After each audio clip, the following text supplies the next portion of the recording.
Hey soulmates, happy holidays. Plenty to talk about as some of you are maybe on a holiday break. Today is Tuesday, December 22nd, the second day of Kwanzaa. Welcome to FOXSOUL's Black Report. I'm Courtney Hicks. And I'm Nicordelai Corte. Kuji Chagalia stands for self-determination, to define and name ourselves, as well as create and speak for ourselves. That's right. Soulmates, that said, we are honored to stand right here behind this desk for another day, to take you on a journey across Black America and the stories that impact our people. That's right. We're going to do our best to continue to bring you our news, our views, and our voice. So let's tap into what's happening today. The parents of Jayceon Charles, an 8-year-old boy who was severely burned at a friend's house in Arkansas, are demanding answers as they claim the investigation has been slow for 4 months since the incident happened. Now, back on August 9th, this is pretty bad. Jayceon was staying at a friend's house, when he called his parents. They say their call was cut off, and when the father called Jayceon again, they heard him screaming. His parents said they were told that they were roasting hot dogs when something in the fire exploded and Jayceon was burned. They rushed over to the house where they found Jayceon severely burned and covered in Vaseline and plastic wrap. They said no one at the house called 911, so they had to take Jayceon to the hospital themselves. Now, the young boy had to be put on a ventilator and resuscitated twice. He underwent multiple surgeries, including removing 5 inches of his small intestine. Aside from the severe burns across 80% of his body, he suffered from kidney failure, sepsis, and brain damage. The Arkansas State Police is taking over the investigation and will send the results to the prosecution's office as we continue to keep them in our prayers. A St. Louis man is calling on the courts to appeal a wrongful conviction that prosecutors say should have never gone to trial. Lamar Johnson he's wrongly spent nearly 3 decades in prison for a St. Louis killing after prosecutors say a witness was coerced into falsely identifying him as the shooter. But the Assistant Missouri Attorney General says detectives will testify that they never threatened or coerced anyone and followed leads that pointed to Johnson as the killer. The St. Louis Circuit Attorney's Office that secured Johnson's 1995 murder conviction believes he's innocent and is seeking for the second time to set him free. In March 2021, the Missouri Supreme Court denied Johnson's request for a new trial. A new education report shows that the military courses are overwhelmingly pushed onto Black students compared to any other race. The New York Times analysis was done of the Army's data and 200+ public records. They found that more than 80% of high schools, with at least 75% of first-year students enrolled in JROTC, had a predominantly Black or Hispanic student body. Now, meanwhile, the percentages at other JROTC high schools and those without programs were more than 50% and around 30% respectively.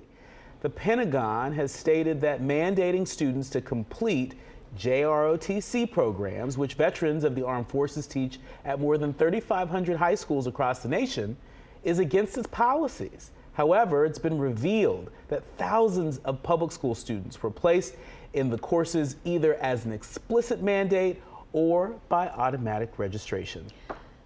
A father and son from Atlanta have teamed up to complete a mobile financial learning center bus project. Earlier this year, they were trying to raise $30,000 to renovate a 54-passenger bus to go around to schools and communities teaching Black children about financial literacy. Here at FOXSOUL's Black Report, we love to follow up and follow through with stories that impact us the most. So here how things are going. This is how things are going for Sean and Caden Harris. For example, let's say I wanted to buy a new video game, and the video game costs $20. I would save $30 or maybe even $40, so I have extra money just in case of an emergency or I need it for something. I commit to saving all my money. I commit to investing my money. I commit to investing my money. And I, Caden Harris, commit to securing the bag. And I, Caden Harris, commit to securing the bag.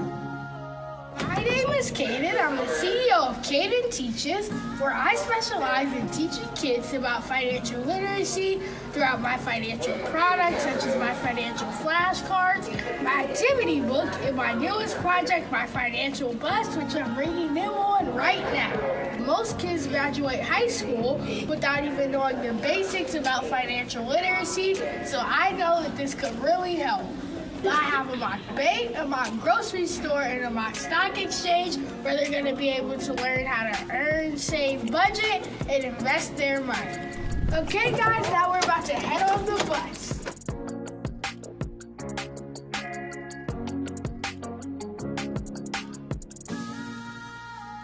One day, Caden said, hey, listen, Dad, what is an asset?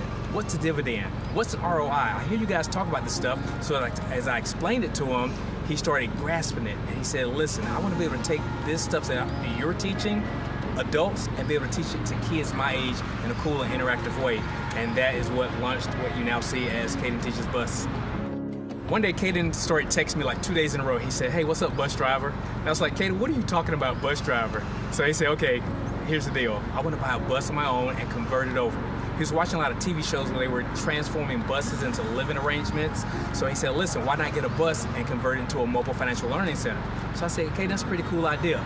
This was on a Wednesday. 2 days later, we had Chinese food for dinner, and in Caden's fortune cookie, it read something similar to the fact that you will be blessed with an investment on 4 wheels in the immediate future.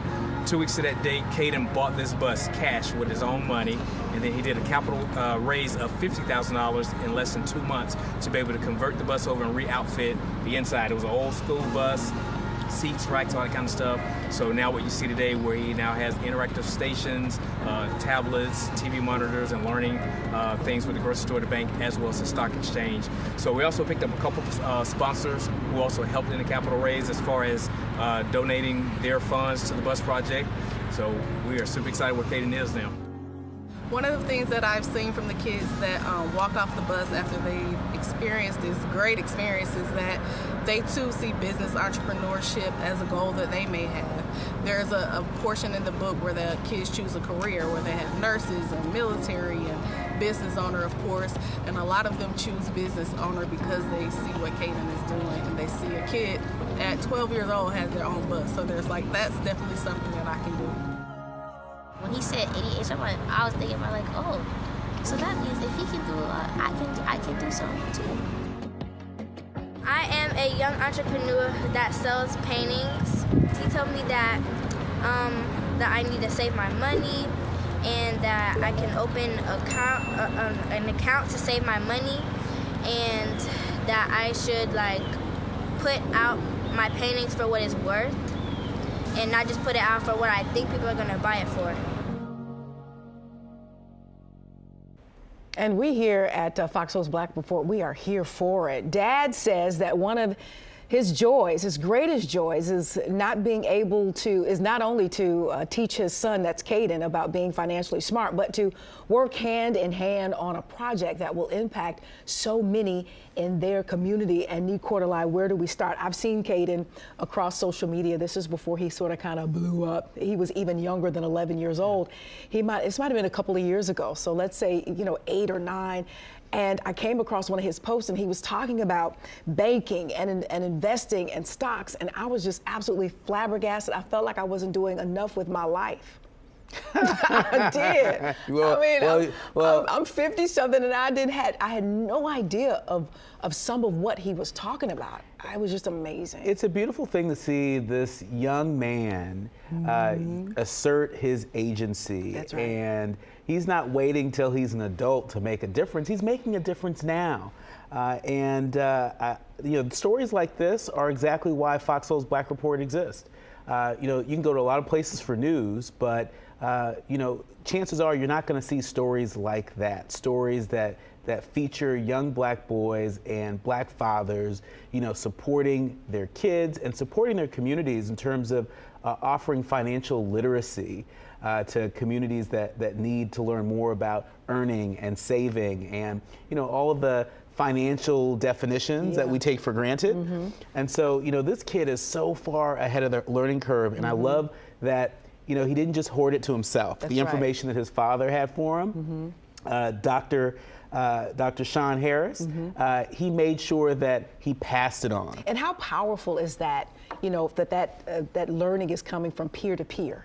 I felt like those kids were even more attentive because it was their friend, you know, giving them this information, and I believe it'll stick and stay.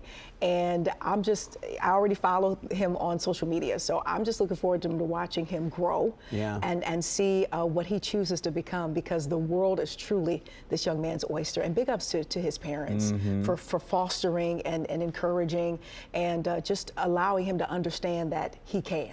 And think about how many young people are going to make better financial decisions because of what Caleb and his mom and dad are offering the community in Atlanta. And so big shout out to Caleb and Dr. Sean J. Harris, our honorary soulmates. Keep up the good work. That's right. All right, so staying within the thought of inspiration, as the year comes to an end, I think we got about 4 more days before we wrap it up. We reflect on those newsmakers who made lasting impressions on us all. One in particular that folks are still celebrating stands out, Rosalind Singleton.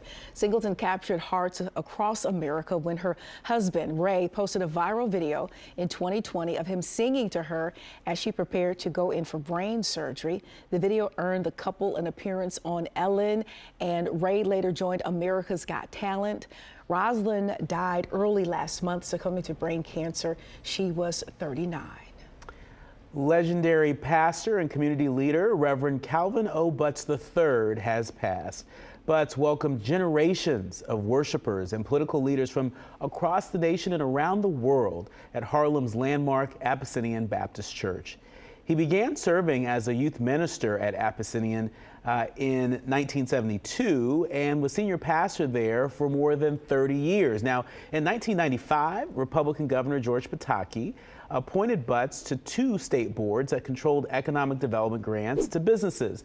That same year, Butts hosted then Cuban leader Fidel Castro. No cause of death was given though Senator Raphael Warnock, who credits him as a mentor, through him, Butts' legacy lives on. Yeah, Reverend Butts, Miss Rosalind, 2 names who unfortunately we, have to add to a list that we lost this year, but we will continue to, celebrate them and their legacy. I know I remember Rosalind and Ray from a series on OWN called Black Love. They were featured on there, and that's when I got real familiar with their story and how they met and how they continue to just triumph through this horrible disease. And I like to say, because I lost my mom to cancer, and I like to say, people have a tendency to say they lost their battle, or, I like to say they finished. They just, they finished. And that's how I sort of kind of stay at peace with how devastating watching someone go through that can be. They finished, and they finished strong. Miss Rosalind finished strong because I followed her path, and my mom finished strong. So that's how I sort of kind of compartmentalize it, if you will. And what an incredible legacy that Reverend Butts leaves behind. Right. I mean, so many cultural influencers and so many leaders were members of and attended Abyssinian Baptist Church. If I remember correctly, I think Cicely Tyson? Cicely Tyson attended there and has a pew that's actually named after her at Abyssinian Baptist Church. I mean, a really storied history that church has. That's right. And what a lasting imprint and legacy that Reverend Butts has on the people of Harlem and folks around the world. You heard me mention that Senator Raphael Warnock was a mentee of Reverend Butts and a trailblazer in his own right. And so that legacy certainly does continue. And maybe this week we'll continue to highlight and celebrate those who we lost this year. We'll continue to do that. Absolutely. All right, there's a much lighter note. There's a new magazine composed by black healthcare professionals to inform our community about the medical advice we need most. The black woman at the head of all of this is Michelle Green Rhodes, and she wants to make sure we, soulmates, are all familiar with the color of wellness. COVID-19 was life-changing for so many. For Michelle Green Rhodes, it was an opportunity to use her skills and background for a greater cause. I pivoted that love for writing into something more useful. I wanted something bigger because during the pandemic we saw massive amount of people dying. Especially among African Americans who died at higher rates than other groups. A CDC report noted access to health care as one of the risk factors, something she saw firsthand during her more than 25 years working as a nurse. I was an insurance nurse, so I saw end stage this, stage 4 that, chronic disease this, and most times African Americans. So I wanted something that could help. That's how The Color of Wellness came to life. It's an African American focused health, wellness, and lifestyle magazine. We're proud to say we're the first Black wellness magazine by Black nurses. And Black nurses from across the country contribute articles each year. All of our articles are evidence-based. We make sure that the nurses cite at least 2 sources so that we can say it's reliable, it's trusted, and you can check it. She says building that trust and being able to relate to the readers is key. We've been a bridge to healthcare systems because of that trust factor. So they've come to us to say, can you share this message with your audience? That can include information about screenings, addressing mental health, and even sharing healthier recipes. You know, I've tried this particular smoothie, or first time I tried mushrooms, like things we were seeing that people were incorporating into their lifestyles for the first time, which shocked me. But something that let her know she's on the right track. So I can't tell you a word that describes that feeling, to say all of those years you put into helping people get chronic care, now you could be extending a life. We love it. Rose says that the lack of health literacy and the deficiency of wellness principles in the African American community is what she's working to end. This is absolutely a fabulous, fabulous project. And what I like about it is she knew to go ahead and establish the credibility. That's right. You know, other nurses lean in to help put these articles together. You know, the facts are checked. There's a level of expertise that is there. So it's a publication that you can trust. And that's what it's all about, especially for us. We want to know that we can trust it. That's right. And especially in the age of misinformation and disinformation, I really appreciated the fact that these are articles for us, by us, you know, Black nurses. Black nurses, you know, developing these evidence-based articles, right? And so this isn't just sort of well, I think or I wonder. These are evidence-based articles out there that people can trust. And you know, message and messenger matters to me. That's one of you know, the searing memories I have in my head of some of the darkest days of the COVID pandemic. You know, we wanted to know that the information we were getting, that we could trust it. So when that information came from Black nurses, Black doctors, you know, from folks that were in community with, like Black pastors, it was information that we could not only trust, but it's information that likely saved a lot of Black lives. And so I think the Color in Wellness magazine has the potential to keep that up. That's right. Excellent, especially when you talk about, you know, information inside of the pandemic. Our information was so different and so significant because we were dealing with such heavy numbers in the very beginning of that pandemic. It was affecting us. You know, some information you're wondering, could you trust it? Could you not? There was a lot of mixed information, mixed signals. So, you know, when you have magazines like this, that'll sort of kind of put everything together for you and lay it out. You can't help but just celebrate and really pass the word on. And so we applaud Ms. Rhodes and her staff. Yeah, that's right. Still ahead, mental health services available for those in need. We'll tell you all about the new resources that can get you or a loved one some help immediately. That's coming up after the break right here on Fox Soul's Black Report.